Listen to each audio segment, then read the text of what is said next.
मुझे कि पार्श्वनाथ भगवान के यक्ष यक्षिणी पद्मावती माता क्षेत्रपाल को कहा जाता है, पर जहाँ तक मैंने ग्रंथों में पढ़ा है, उत्तर पुराण में, हरिवंश पुराण में, त्रिलोकपन्नति आदि ग्रंथों में, मुझे कहीं पर भी मिला नहीं कि धनेन्द्र की पत्नी जो है पद्मावती माता थी। वो व्यंतर देवी हैं, वैसे वो भुवनवासी देव हैं। तो इसके बारे में थोड़ा आपका स्पष्टीकरण चाहूँगी। देखिए, एक बहुत बड़ा भ्रम समाज में बहुत वर्षों से चला आ रहा है। प्रायः पार्श्वनाथ भगवान के यक्ष यक्षिणी के रूप में धनेन्द्र और पद्मावती को लिया जाता है। सबसे पहली बात तो हमें ये देखना चाहिए कि आगम के अनुसार यक्ष किस निकाय के देव हैं और धनेन्द्र किस निकाय का देव।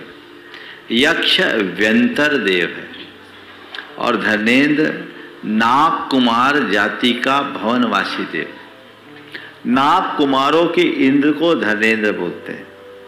तो ये दोनों की निकाय में ही अंतर है, दोनों एक समान नहीं है। और एक सबसे मजे की बात तो ये है, किसी भी आगम में धनेन्द्र की देवी का नाम पद्मावती तो है ही नहीं। चाहे त्रिलोकपन्नति देख लीजिए, चाहे उत्तर पुराण देख लीजिए, चाहे राजवार्तिक देख लीजिए, सब जगह कुछ जगह धनेन्द्र की देवियों का नाम लिखा है, लेकिन उसमें पद्मावती नाम नहीं है, पद्मा भी नहीं है।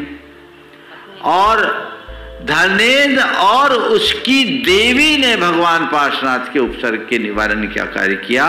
और उसमें एक बात जो ध्यान रखने की है, पार्श्वनाथ भगवान को न धनेन्द्र ने उठाया न उनकी देवी ने, जिसको आप पद्मावती कहते हैं, हाथ भी नहीं लगाया। भगवान पार्श्वनाथ को धनेन्द्र पद्मावती के सिर पर जो रखाया जाता है, यह आगम में है ही नहीं। हमारा किसी भी आगम में ऐसा नहीं है। हुआ क्या था, जब भगवान पार्श्वनाथ पर उपसर्ग हुआ, धनेन्द्र का आसन कांपा, वह अपनी देवी के साथ प्रकट हुआ और धनेन्द्र ने पार्श्वनाथ भगवान के ऊपर नीचे फलामंडल फैला लिया। इसका सबसे प्राचीन स्रोत आचार्य समंत भद्रकृत स्वयंभू स्तोत्र में मिलता है। बृहद फलामंडल मंडपे नियम स्फुरत तलित पिंगर चोपसर्गिनम जुगुह नागो धरनो धराधरम विराग संध्या तलिदम बुधो यथा। जैसे संध्या काल में सब तरफ लालिमा फैल जाती है, इसी तरह धनेन्द्र ने अपने फना मंडल से पूरे आकाश मंडल को ढांक लिया, बितान तान दिया। और उसकी देवी ने उनके ऊपर वज्र दंड लेकर छत्र रखा। और इसका एक अंकन एलोरा की गुफा में मिलता है। 8वीं-9वीं शताब्दी की वो प्रतिमा है। पार्श्वनाथ भगवान ध्यान में मग्न है, खड़े हैं। कमठ का जीव उन पर उपसर्ग कर रहा है।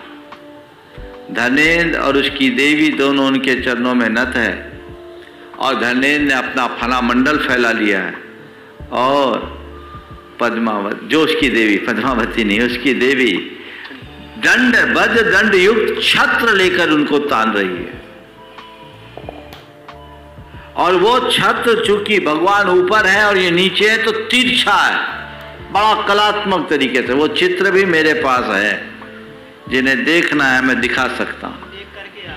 अब महाराज जी साक्षात देख कर आए, बता रहे गुफा नंबर 16 में। तो ये चीजें समझना चाहिए। इसलिए अब बहुत सारी चीजें हैं जिन परंपरा में प्रविष्ट हो गई, प्रकार के कर्म कांडों के रूप में उनको करते हैं, लेकिन उचित नहीं। मुझे तो बताया गया, मैं तो कहीं गया नहीं। खुद हुम्मच पद्मावती में पार्श्वनाथ भगवान के देवी के शीश पर नहीं, ऐसा मुझे बताते हैं।